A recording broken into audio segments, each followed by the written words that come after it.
حضرت ابراہیم علیہ السلام کی عادت یہ تھی کہ مہمان کے بغیر کھانا نہیں کھاتے تھے. اور یہ بات ذہن میں رکھو کہ جو کھانا مہمان کے ساتھ کھایا جاتا ہے اس کا حساب نہیں ہوگا، چاہے وہ پرتکلف ہی کیوں نہ ہو. تو جب بھی بھوک ستاتی تو کسی شخص کو ڈھونڈ کے لے آتے اور اس کے ساتھ دسترخوان پہ بیٹھ کے کھانا کھاتے. ایک دن ایک مہمان کو ڈھونڈ لائے اور کھانا تیار تھا تو کہا کہ اللہ کا مبارک نام لیجیے اور شروع کیجیے. اس نے کہا میں تو اللہ کو نہیں مانتا. تو کہا کہ میاں تیرا اور میرا رشتہ کیا ہے؟ میں تجھے اللہ کے نام پہ تو کھلا رہا ہوں کہ تو اس کا بندہ ہے، اور اگر تو اس کا نام ہی گوارا نہیں کرتا تو پھر کیا باقی بچا؟ اس نے کہا روٹی کے چند لقموں کے لیے میں اپنے بت سے بے وفائی نہیں کر سکتا.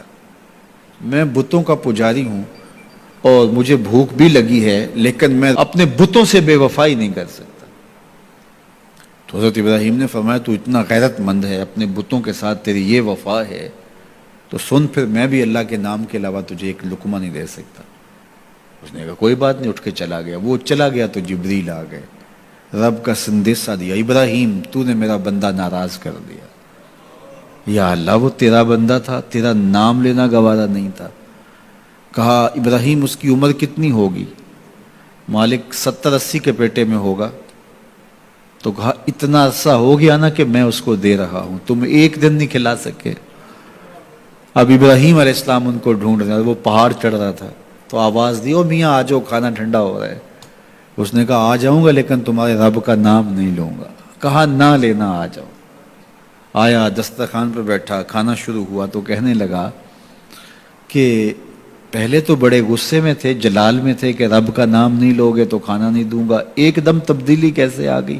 کہا اسی رب کا سندیسہ آیا ہے کہ مجھے بھی تو اتنا عرصہ ہوا کہ دے رہا ہوں، تم ایک دن نہیں دے سکے. تو اس نے کہا تیرا رب اتنا مہربان ہے تو مجھے بھی اس اپنے رب کا غلام بنا لے.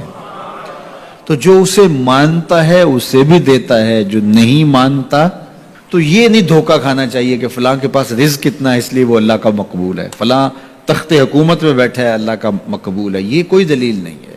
کتنے لوگ ہیں جو اس کے منکر ہیں، اس کے وجود کے منکر ہیں، لیکن اس کے باوجود ان کو اتنا عطا کرتا ہے.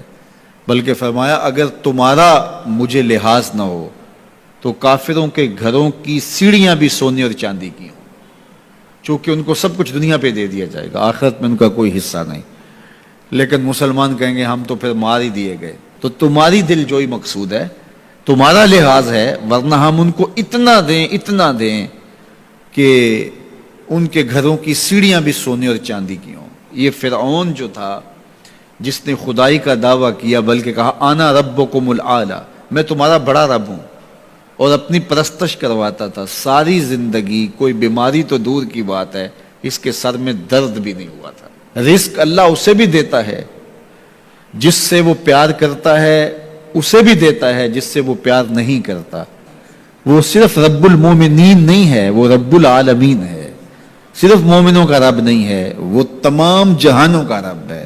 لیکن دین صرف اسے دیتا ہے جس سے وہ پیار کرتا ہے، جس سے وہ محبت کرتا ہے. یہ بات ذہن میں رکھیے گا کہ اللہ کی محبت کی دلیل یہ ہے کہ